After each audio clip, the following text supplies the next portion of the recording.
നമസ്കാരം. റാഫ്റ്റോ ക്രിക്കറ്റിലേക്ക് ഏവർക്കും സ്വാഗതം.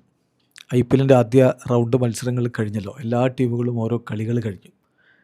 അപ്പോൾ ഈ കളികളിൽ ഏറ്റവും മികച്ച പ്രകടനം നടത്തിയത് ആരാണ് എന്ന് പറഞ്ഞ ടീമല്ല, താരങ്ങളുടെ കാര്യം നമ്മളൊന്ന് പരിശോധിക്കണം. ഒരു പിടി സൂപ്പർ പെർഫോമൻസ് വന്നിട്ടുണ്ട്. അപ്പോൾ നമ്മൾ റാങ്കിങ് ചെയ്യുകയാണ്, താരങ്ങളുടെ പെർഫോമൻസിൻ്റെ റാങ്കിങ്. ഓരോ റൗണ്ടിന് ശേഷവും നമ്മൾ ഇത്തവണ പ്ലെയർ പെർഫോമൻസ് റാങ്കിങ് കൂടി അവതരിപ്പിക്കുന്നുണ്ട്. 5 താരങ്ങൾ മാത്രമാണ് ഇതിൽ നമ്മൾ ഉൾപ്പെടുത്തുന്നത്. അപ്പോൾ അഞ്ചാം സ്ഥാനത്ത് 2 താരങ്ങളുണ്ട്. ഒന്ന് രോഹിത് ശർമ്മ, മറ്റൊന്ന് വൈഭവ് സൂര്യവംശി. രണ്ടുപേരും പൊളിച്ചടുക്കിയിട്ടുണ്ട് ആദ്യ റൗണ്ടിൽ എന്ന് തന്നെ പറയേണ്ടി വരും. ഇപ്പോൾ മുംബൈ ഇന്ത്യൻസിന് വേണ്ടിയിട്ട് നല്ലൊരു പ്രകടനം രോഹിത് ശർമ്മ നടത്തി എന്ന് പറഞ്ഞാൽ വിൻറ്റേജ് രോഹിത്തിനെ വീണ്ടും നമ്മൾ കളിക്കളത്തിൽ കണ്ട ഒരു സന്തോഷമാണ് KKRനെതിരെയുള്ള ആ കളിയിലുണ്ടായത്. അദ്ദേഹവും റിക്കിൾട്ടനും ചേർന്നുകൊണ്ട് പൊളിച്ചടുക്കിയ ഒരു തുടക്കം കൊടുത്തിടത്താണ് മത്സരം വിജയിച്ചത് മുംബൈ ഇന്ത്യൻസ്. 38 പന്തുകളിൽ നിന്നാണ് 6 4ഉം 6 6ഉം അടക്കം രോഹിത് ശർമ്മയുടെ ആ 78 റൺസ് എന്ന സ്കോർ വന്നത്. 6 4ഉം 6 6ഉം.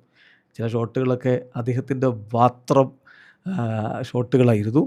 205.26 സ്ട്രൈക്ക് റേറ്റിൽ 78 റൺസ് അടിച്ചു. അദ്ദേഹം ഈ കളിയിലെ ചേസിങ്ങിൽ നിർണായകമായ പങ്കുവഹിച്ചു. സോ ഹിറ്റ്മാൻ 5ആം സ്ഥാനത്ത്, അദ്ദേഹത്തോടൊപ്പം തന്നെ വൈഭവ് സൂര്യവംശിയുമുണ്ട്. CSK രാജസ്ഥാൻ റോയൽസ് പരാജയപ്പെടുത്തുമ്പോൾ വൈഭവിൻ്റെ 15 പന്തിലെ അർദ്ധ സെഞ്ചുറി നമ്മൾ കണ്ടല്ലോ. പയ്യൻ കയറി അങ്ങ് മേയുകയായിരുന്നു. ശരിയാണ്, ഒരു ക്യാച്ച് ഡ്രോപ്പ് ചെയ്യപ്പെട്ടു, കുറച്ച് മിസ് ഹിറ്റുകൾ ഉണ്ടായിരുന്നു. ഇതൊക്കെയാണെങ്കിലും അവൻ കളിക്കുന്ന ഫിയർലെസ് ബ്രാൻഡ് ഓഫ് ക്രിക്കറ്റ് ഉണ്ടല്ലോ, അതാണ് ഭാവിയുടെ T20 ക്രിക്കറ്റ്. സോ 15 വയസ്സിൽ അവൻ നമ്മളെ വിസ്മയിപ്പിക്കുന്നത് തുടരുന്നു. സോ നമ്മുടെ റാങ്കിങ്ങിൽ 5ാമത് ഹിറ്റ്മാൻ, ഒപ്പം വൈഭവ് സൂര്യവംശി. എന്തൊരു വ്യത്യാസമാണല്ലേ. ഹിറ്റ്മാൻ പ്രായത്തിലേറെ മുന്നിലുള്ള ഹിറ്റ്മാൻ്റെ പകുതി വയസ്സ് പോലും ഇല്ലാത്ത വൈഭവ് സൂര്യവംശി ഒപ്പത്തിനൊപ്പം പിടിക്കുന്ന കാഴ്ച ആദ്യ റൗണ്ടിലെങ്കിലും. ദെൻ നാലാമത് താക്കൂറാണ്, ഷാർദുൽ താക്കൂർ. മുംബൈ ഇന്ത്യൻസിൻ്റെ ആ കളിയിലെ പ്ലെയർ ഓഫ് ദി മാച്ച് പുരസ്കാരം ലഭിച്ചത് ഷാർദുൽ താക്കൂറിനായിരുന്നു. വെറുതെ അല്ല. ആ കളിയിൽ പിറന്ന സ്കോർ നോക്കണം. 2 ടീമും കൂടി 444 റൺസ് അടിച്ചൊരു മത്സരമാണ്. KKRും 220 അടിച്ചു, മുംബൈ ഇന്ത്യൻസ് 224 റൺസ് അടിച്ചു. 2 ടീമും കൂടി 444 റൺസ് അടിച്ച മത്സരത്തിൽ 4 ഓവറിൽ 39 റൺസിന് 3 വിക്കറ്റ് പിഴുതെടുക്കുക എന്നുള്ളത് ചില്ലറ കാര്യമല്ല. ഷാർദുൽ താക്കൂറിൻ്റെ ആ പ്രകടനം തന്നെയാണ് KKRനെ കൂടുതൽ വലിയ സ്കോറിലേക്ക് പോകാതെ തടഞ്ഞത്. രഹാനയുടെ വിക്കറ്റ് അദ്ദേഹം എടുത്തു, ഫിനാലിൻ്റെ വിക്കറ്റ് അദ്ദേഹം എടുത്തു, കാമറൺ ഗ്രീൻ്റെ വിക്കറ്റ് അദ്ദേഹം എടുത്തു.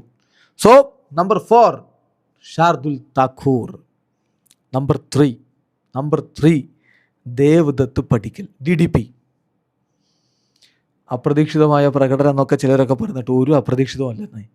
അദ്ദേഹം ഇപ്പോൾ ഡൊമസ്റ്റിക് ക്രിക്കറ്റിൽ കളിച്ചുകൊണ്ടിരിക്കുന്ന അത്തരത്തിലുള്ള കളിയാണ്. അത് അദ്ദേഹം IPLലേക്ക് കൂടി കൊണ്ടുവന്നു എന്ന് മാത്രം.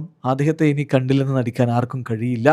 പൊളിച്ചടുക്കിയ പ്രകടനം അദ്ദേഹത്തിൽ നിന്ന് കൂടി വന്നപ്പോൾ അനായാസം വിജയിച്ചു കയറുന്ന റോയൽ ചലഞ്ചേഴ്സ് ബംഗളൂരുവിനെയാണ് നമ്മൾ കണ്ടത്. ഏതായാലും ദേവദത്ത് പടിക്കൽ ഇമ്പാക്റ്റ് പ്ലെയറായിട്ട് വന്നിട്ട് 26 പന്തുകളിൽ നിന്ന് 7 4ഉം 4 6ഉം അടക്കം 234.62 സ്ട്രൈക്ക് റേറ്റിൽ അടിച്ച 61 റൺസിലെ അതാണ് ആ കളിയിലെ RCBയുടെ വിജയത്തിൻ്റെ അടിത്തറ. നമ്മുടെ റാങ്കിങ്ങിൽ 2ാമത് സമീർ റിസ്വി. കുറേ നാളുകളായിട്ട് നമ്മൾ കേൾക്കുന്ന പേരാണ്. ഡൊമസ്റ്റിക് റീജിയണിൽ അവൻ്റെ പ്രകടനം എല്ലാവരും വാഴ്ത്തി പാടാറുണ്ട്. പക്ഷെ എന്തുകൊണ്ടോ IPL അങ്ങ് അതങ്ങ് പ്രതിഫലിക്കാറില്ല. എന്നാൽ ഇന്നലെ അതവൻ കൃത്യമായിട്ട് കാണിച്ചു. LSCയുടെ 141 മറുപടി ബാറ്റിങ്ങിൽ ഡൽഹി ക്യാപിറ്റൽസ് തകർന്നടിഞ്ഞ ഘട്ടം, 26-4 എന്ന രൂപത്തിലേക്ക് വീണ ഘട്ടം, അവിടെ നിന്നാണ് സമീർ റിസ്വിയുടെ മാസ്മരിക പ്രകടനം വരുന്നത്. ഒപ്പമുണ്ടായിരുന്നു ട്രിസ്റ്റൻ സ്റ്റെപ്സും സമീർ റിസ്വിയും ചേർന്ന് 100 റൺസിന് മുകളിലുള്ളൊരു പാർട്ട്ണർഷിപ്പ് ഉണ്ടാക്കിയെടുത്തിടത്താണ് DC ഇന്നലെ ആദ്യ വിജയം സ്വന്തമാക്കിയത്. റിസ്വി 47 പന്തുകൾ 5 4ഉം 4 6ഉം അടക്കം 148.94 സ്ട്രൈക്ക് റേറ്റിൽ കളിച്ച് 70 റൺസ് അടിച്ച് പുറത്താകാതെ നിന്നു. അദ്ദേഹം തന്നെയാണ് ഈ കളിയിലെ പ്ലെയർ ഓഫ് ദി മാച്ചായി മാറിയതും. സോ സമീർ റിസ്വി നമ്മുടെ റാങ്കിങ്ങിൽ 2ാമത്. 1ാമതോ കൂപ്പർ കനോലി. അവൻ കൂപ്പർ കനോലി അല്ലടാ, സൂപ്പർ കനോലിയാണ്. അങ്ങനെയുള്ളൊരു പ്രകടനമാണ് കാഴ്ചവെച്ചത്. ഇപ്പോൾ നമ്മുടെ നാട്ടിലൊക്കെ ഒരു പ്രയോഗമുണ്ട്, കുന്നുകുലുങ്ങിയാലും കുഞ്ഞാത്തു കുലുങ്ങൂലാന്ന്. ആ തരത്തിലുള്ളൊരു പ്രകടനമാണ് കനോലിയുടെ ഭാഗത്ത് വന്നത്. തുടരെ തുടരെ വിക്കറ്റുകൾ വീണ ഒരു ഭാഗത്ത് ടീം ആകെ ആടി ഉലയുമ്പോഴും അവൻ കുലുങ്ങിയില്ല. കൃത്യമായ ലക്ഷ്യം വെച്ച് അവൻ ബാറ്റ് വീശി ടീമിനെ അവൻ വിജയത്തിലേക്ക് കൊണ്ടുപോയി. PBKS വേഴ്സസ് GT പോരാട്ടം. 163 റൺസാണ് PBKSന് വിജയിക്കാൻ വേണ്ടിയിരുന്നത്. നല്ല തുടക്കം കൊടുക്കാൻ പ്രിയാൻ ഷാരിക്ക് കഴിഞ്ഞില്ലെങ്കിലും പ്രഭ്സിമ്രാൻ സിംഗിനൊപ്പം നിന്നുകൊണ്ട് കൂപ്പർ കനോലി അത് കൊടുത്തുകൊണ്ടിരുന്നതാണ്. പക്ഷേ പ്രഭ്സിമ്രാൻ വീണതോടുകൂടി പിന്നെ ചറവറ വിക്കറ്റ് വീഴലാണ്. 110-ന് 2 എന്ന നിലയിൽ നിന്ന് 118-ന് 6 എന്ന നിലയിലേക്ക് ആ ടീം വീണുപോയി. അവിടെയാണ് മാർക്കോ യെൻസനെയും സേവ്യ ബാട്ട്ലറ്റിനെയും കൂട്ടുപിടിച്ചുകൊണ്ട് വളരെ കൂൾ ഹെഡഡായി നിന്ന് ടീമിനെ വിജയത്തിലേക്ക് അവൻ കൊണ്ടുപോയത്. റബാദയുടെ ഓവറുകൾ പോലും സമചിത്തയോടുകൂടി കൈകാര്യം ചെയ്ത് ടീമിനെ വിജയത്തിലേക്ക് കൊണ്ടുപോകാൻ അവൻ കാണിച്ച ആ കൂൾ ഹെഡഡ് പെർഫോമൻസ്, ആ ടെമ്പറമെൻറ്റ്, അതിന് കൈയടിക്കണം. സോ കൂപ്പർ കനോലി എന്ന സൂപ്പർ കനോലിയാണ് നമ്മുടെ ഈ പ്ലെയർ പെർഫോമൻസ് റാങ്കിങ്ങിൽ ആദ്യ റൗണ്ടിൽ 1ാം സ്ഥാനത്ത്. വളരെ പെട്ടെന്ന് റാങ്കിങ് ഒന്ന് പറയാം.